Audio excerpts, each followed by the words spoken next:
السلام عليكم ورحمة الله وبركاته. الحمد لله رب العالمين والصلاة والسلام على أشرف المرسلين وعلى آله وأصحابه وأزواجه وذرياته وأهل بيته أجمعين. சங்கைக்கும் மேன்மைக்கும் உரிய பெரியோர்களே, சகோதரர்களே, எல்லாம் வல்ல அல்லாஹ் ஜல்ல ஜலாலுஹு நாம் செய்யக்கூடிய எல்லா நற்காரியங்களையும் முகஸ்துதியின்றி இஹ்லாஸான முறையில் இறைவனுக்காக மட்டுமே செய்யப்பட்ட நல்வணக்கங்களில் நம் வணக்கங்களை அல்லாஹ் அங்கீகரித்துக் கொள்வானாக.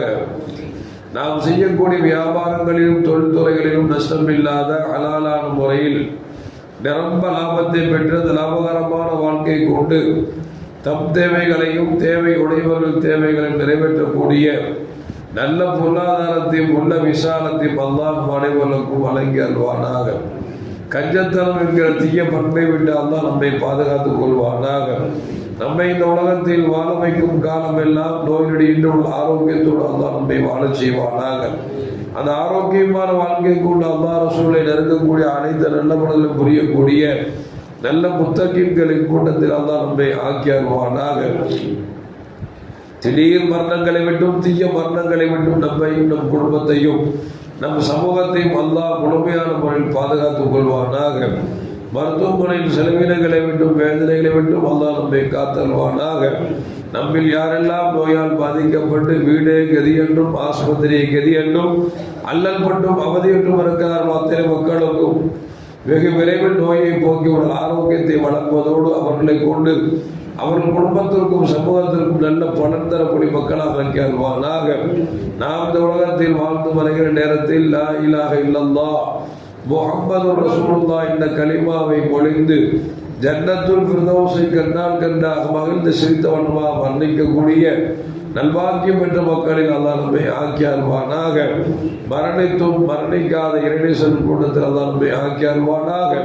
நாளை மறுமையில கண்மணி முஹம்மது ரசூலுல்லாஹி ஸல்லல்லாஹு அலைஹி வஸல்லம் அவர்களின் திருக்கரங்களால் ஹவ்துல் கௌசர் என்கிற தடாகத்தில் நீர்வருகி அன்னாரின் ஷஃபாஅத்தை பெற்று அன்னாரின் கரம் பிடித்து ஜன்னத்துல் ஃபிர்தௌஸ் என்ற உயர்ந்த சொர்க்கத்தில் அவர்களோடு அல்லாஹ் நம்மை சங்கமிக்க செய்வானாக. எல்லாவற்றுக்கும் மேலாக இறை அன்பை பெற்று இறைவனை பார்த்து பரவசமடையக்கூடிய அவர்கள் லிக்காவையும் ரிலாவையும் பெற்ற மக்களில் அல்லாஹ் நம்மை ஆக்கி அருள்வானாக.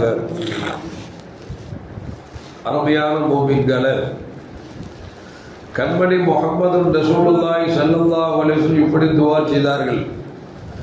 அல்லாஹும்ம பாரிக் லி உம்மத்தி ஃபீ புகூரிஹா. யா அல்லாஹ், என் சமூகத்திற்கு காலையில் நேரத்தில் நீ பரக்கத்து செய்வாயாக என்று கண்மணி முஹம்மது ரசூலுல்லாஹி ஸல்லல்லாஹு அலைஹி வஸல்லம் துஆ செய்திருக்கிறார்கள். அப்படி என்று சொன்னால் காலை நேரம் என்பது ஒரு அற்புதமான நேரம். அந்த நேரத்தில் எழுவது என்பது, அந்த நேரத்தில் எழுந்து தொழுவது என்பது பரக்கத்துக்குரிய ஒரு செயல் என்பதை நம்மால் விளங்க முடிகிறது. அது மட்டுமல்ல, கண்மணி முஹம்மது ரசூலுல்லாஹி ஸல்லல்லாஹு அலைஹி வஸல்லம் போர்க்களத்திற்காக படையை அனுப்பினார் என்று சொன்னால் அல்லது போர்க்களத்திற்காக சென்றார்கள் என்று சொன்னால் பெருமானார் ஸல்லல்லாஹு அலைஹி வஸல்லம் காலை நேரத்தை தேர்ந்தெடுத்து அந்த காலை பொழுதை போருக்கு செல்வார்கள் என்றும் ஹதீஸில் பதிவு செய்யப்படுகிறது. இன்னும் சொல்ல போனால் அந்த காலத்தில் வியாபாரம் என்பது ஆங்காங்கே கடைகள் இருக்காது.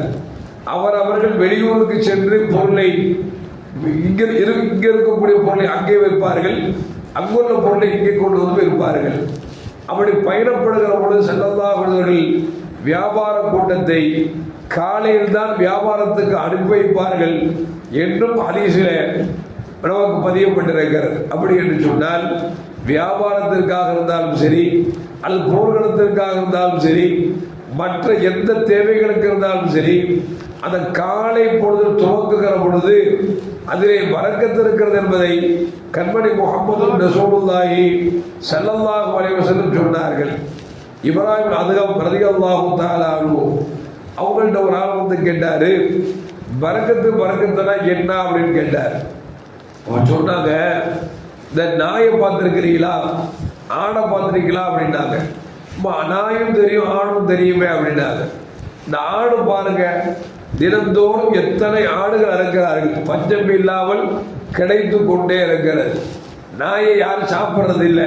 அது இந்த காலத்தில் அங்கே ஹோட்டலில் நாய்க்கறி போடுறதா சொல்லிக்கிறானுங்க. எந்த அளவுக்கு உண்மை பொய்ன்னு நமக்கு தெரியல.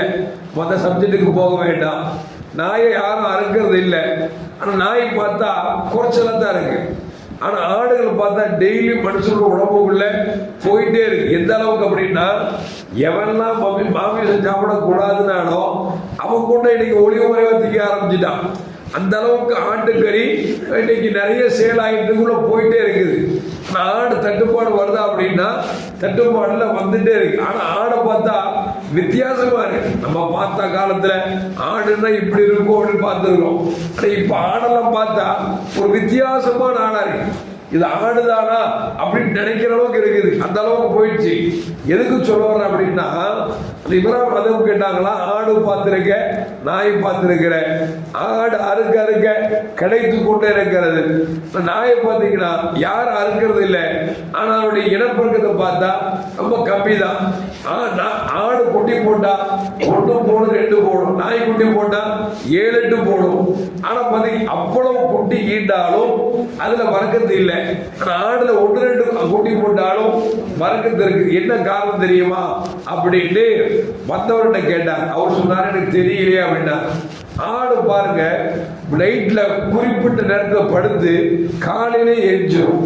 நாய் இருக்குது, நைட்டெல்லாம் ஊரை சுற்றி வரும், உலாவிட்டே வரும். அங்க ஒரு ஆடு, அங்க ஒரு நாய் வந்தா இந்த நாய் குறைக்கும், இங்க உள்ள நாய் அங்க போனா அங்க குறைக்கும். எவனாவது புதுசா வந்துட்டா அவனை துரத்தும். ஆனா காலையில பாங்க சொல்ற இடத்துல நாய் காலை விரிச்சு படுத்துச்சுன்னா அவ்வளவுதான். நாய் காலையில தூங்குறதுனால அது எவ்வளவுதான் குட்டி போட்டாலும் வர்க்கத்து இல்லாம இருக்குது. ஆனா ஆடு இருக்குது, உரித்த நேரத்தில் படுத்து காலை பொழுது எழுந்து விடுகிறது. எனவே அது அறுக்க வர்க்கத்துக்கு அடிச்சே இருக்கு அப்படின்னு சொல்லி இப்ராஹிம் அதுபொழுது கேட்டவருக்கு பதில் சொன்னாங்க. இதுதான் வர்க்கத்து. என்ன அப்படின்னா, 1 2 குட்டி போட்டாலும் அது நமக்கு கிடைச்சிட்டே இருக்கு பாருங்க, அது வர்க்கத்து. அது மாதிரி முன்னாள் ஒரு காலத்துக்கு வாப்பான்னு சொல்லுவாங்க, டேய் எனக்கு சம்பளம் கா அண்ணா, அந்த கா அண்ணால இவ்வளவு அரிசி வாங்குவோம், அவ்வளவு அது வாங்குவோம், அவ்வளவு மிச்சப்பாடு இருந்துச்சு அப்படின்னு சொல்லி ரொம்ப பெருமையா பேசுவாங்க. இன்னைக்கு கா அண்ணா இல்ல, கா லட்சம் தாண்டி 1.5 லட்சம் ரூபாய் வாங்குறோம். கேளுங்களேன், என்னப்பா நல்லா இருக்கியாப்பா? நல்லா இருக்கிறேன். எங்கப்பா வேலை செய்யறேன்? ஐடில வேலை செய்யறேன். நிம்மதியா இருக்கிறியாப்பா அப்படின்னா அது ஏன் கேட்கறீங்க? 1.5 லட்சம் ரூபாய் வாங்குற மாதிரி இருக்குது. வர்றதும் தெரியல, போறதும் தெரியல, கடனுக்கு மேல கடனு, வர்க்கத்தே இல்லாத போறோம். என்ன காரணம் அப்படின்னா, இதான் காரணம். நாயுடைய வாழ்க்கை மனுஷன் வாழ்ந்துட்டு இருக்கான். இன்னைக்கு பாருங்க, தூங்குற மக்கள் பெரும்பாலும் கேளுங்க, எத்தனை மணிக்கு படுக்கிறீங்க? அது ஒரு 12:30 படுத்துருவாங்க. காலைல 8 மணிக்கெல்லாம் எரிச்சு வச்சிருக்கேன், அசால்ட்டா பேசுறேன். இப்ப நாய்க்கும் நமக்கும் வித்தியாசம் இல்லாம போயிடுச்சு. அதனால மனுஷன் பறக்கத்தே இல்லாம போச்சு. மனுஷன் பாருங்க, யாரும் பார்த்தா நோய் நொடி, நொம்பலங்கள், கஷ்டங்கள், கண்ணீர் விட்டுட்டு இருக்கான். மனைவி மக்களுக்கு வந்து சந்தோஷம் இல்லாம இருக்கா. என்ன காரணம் அப்படின்னா, தூங்குற நேரத்தில் தூங்கணும், எழ வேண்டிய நேரத்தில் எழணும், எழுந்து தொழணும் அப்படிங்கிற அந்த ஐதீகம் போயிடுச்சு.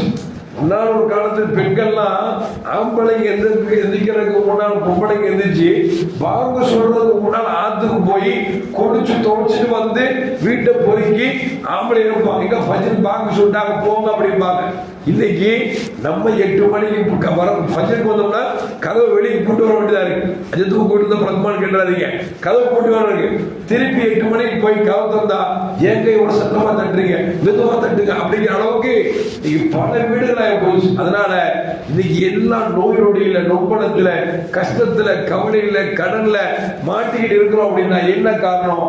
ரசூலா சொன்னாங்கல்ல, காலை நேரத்தில் பறக்கத்திற்குனாங்க இந்த சமூகம் கொஞ்சம் கொஞ்சமாக இந்த காலை நேரத்தை தொலைத்தது, இரவு தூக்கத்தை தொலைத்தது, எல்லா நோய் நொடிகளின் கும்பலங்களையும் தனக்கு தானே சுமையாக தாங்கிக் கொண்டது என்பது இந்த மாற்று கருத்தும் அல்ல. எல்லாம் வல்ல அல்லாஹ் ஜல்ல ஜலாலுஹு காலை நேரத்தில் எழுந்து அவனை தொழுது அவனால் இறக்கப்பட்ட குர்ஆன்களை ஓதக்கூடிய நல்லவன் செய்யக்கூடிய நல்ல முத்தகின்களின் கூட்டத்தில் அல்லாஹ் என்னையும் உங்களையும் ஆக்கி அருள்வானாக. அஸ்ஸலாமு அலைக்கும் வரஹ்மத்துல்லாஹி வபரகாத்துஹு. அல்லாஹு அலா முஹம்மது ஸல்லல்லாஹு